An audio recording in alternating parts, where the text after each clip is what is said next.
You ask how millennials become multimillionaires rich, right? Well, first of all, you gotta man up. Now this sounds awful. You gotta act like you had a pair. It's that simple. The millennials like the MMA. You know why? Because they're all wusses.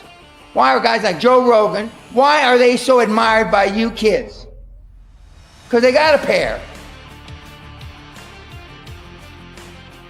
I want kids to know, and your audience, I came from nothing, but I had self-esteem. You don't have to have money to make money.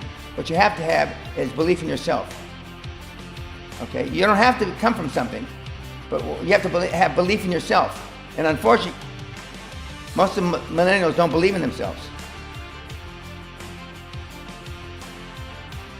They act like victims. They have the victim syndrome. And that's unfortunate. Did you realize Gallup did a poll 2 years ago? 87% of the human race is unhappy. 87. Why are they unhappy? Because they don't have what they perceive as what they deserve. But it's not what you deserve in life, it's what you earn in life. I came from a shitty background. My dad beat me, I got in a lot of trouble. I found a way to turn it around. The kids, the millennials, give up too easily. You have to want it more than the air that you breathe. I've always criticized, you can do whatever you want to do if you believe in it enough.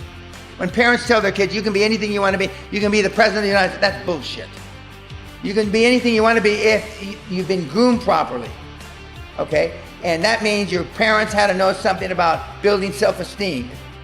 We don't do what our parents tell us to do. We do what we see our parents do.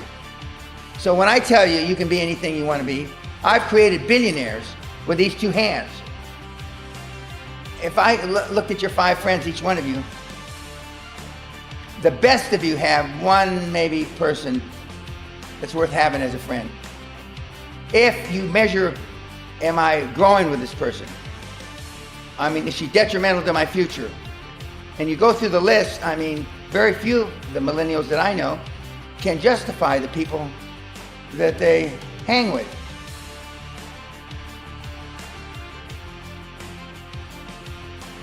So let's dive into your story a bit more. Tell us about East LA. When I was there as an adolescent, it was almost all Mexican. And my father was a policeman, my mom was a housewife. My mother came to the United States. She crossed the Rio Grande River in 1924 as an illegal alien with her mother.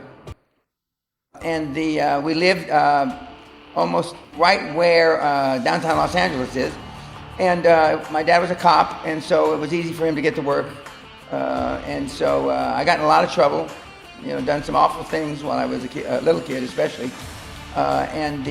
Finally, they threw me out of the school district.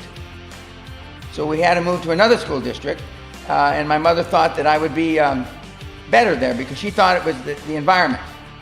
She didn't understand it was me. So then when we moved to the Valley, which is called the San Fernando Valley, which has become infamous now, and so I went there and I got in a lot of trouble. I was arrested 5 times. Finally, I volunteered for the draft in 1966, more or less at the height of the Vietnam War. And the Army made a man out of me. I became an officer, and the rest is really history. And it was the first high performance thing I ever did. I didn't understand, other than I had a father who looked like a superhero, alpha male role model. Other than that, he was my benchmark. He was very athletic. He was an all-American athlete in high school, and I could barely chew gum and walk at the same time. I was very uncoordinated. So my aggression I took out on other people. I could get in fights real well. I've always been a big kid, and so but I went off into the Army. The first high performance thing I did was become an officer, and I got out of the military quite by accident. I was going to stay in the military because it was perfect for me. It was almost impossible for me to get in trouble. And they gave you crazy things to do, which I enjoyed. And then one day, I got a special award One day I'm sitting in the officers club and a two-star general said, "Danny, why don't you buy the drinks for all of us?" And I said, "I bought the drinks. You don't ask a two-star general why." And then he said the magic words that changed my life: "Danny, a young man like you could get rich in the civilian world." And I swear to you, a light bulb went off over my head. I never thought of Rich, Danny, Peña in the same sentence. And I applied to get out of the Army, so I went from a regular Army officer to out, and I went back to school. A 4-year education in 2.5 years, and I almost got straight A's because it was easy. It was easy. I didn't realize how bright I really was until I got in the military. Because in grammar school in East LA, they used to stand me in a corner with a dunce cap. And if I was bad, they put me in a corner, then they put me in a closet. And they keep me in the closet until my mother or my grandmother came to pick me up. But my father told me, "Sticks and stones can break your bones, Dan, but words can never hurt you." The first thing I did is I looked for anomalies in the federal bidding process for federal products. I saw there was the refineries across the United States were only 60% being used, and yet there was a jet fuel shortage with the U.S. Air Force. So I put 2 and 2 together, I connected the dots, and I bid on federal contract. And the first year in business, I did $50,540,000 in business with one employee, me. And then when I had that money, I went out and I sought oil and gas partners, drilling for oil and gas. And so I continued to build. Well, I bought an option on oil and gas properties for $60,000, and I turned it into $160 million in 99 days. And from there, I was overnight success. And so I took it public, and I grew the company. Up to about 500 million, excuse me. Then the shareholders threw me out. They threw me out with a lot of money. So I didn't cry. Don't feel sorry for me. I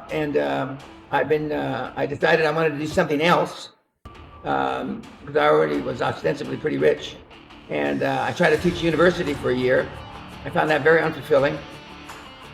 The system that was devised 70 years ago after World War II, you go to work with a company, you work 30, 40, 45 years, you get a pension, and you can live in a picket house with 2.4 dogs, 6.4 grandchildren, and hopefully your original wife. Well, that model is dead. That is impossible anymore. Down deep in your soul, you know there is no get-rich-quick scheme that's legal. So for a millennial, it sounds trite, something they believe in. If you change 1 billion lives, you'll get wealthy. What do you believe in enough to quit your job to try to change 1 billion lives? Most of the kids just want to know if they get paid twice a month.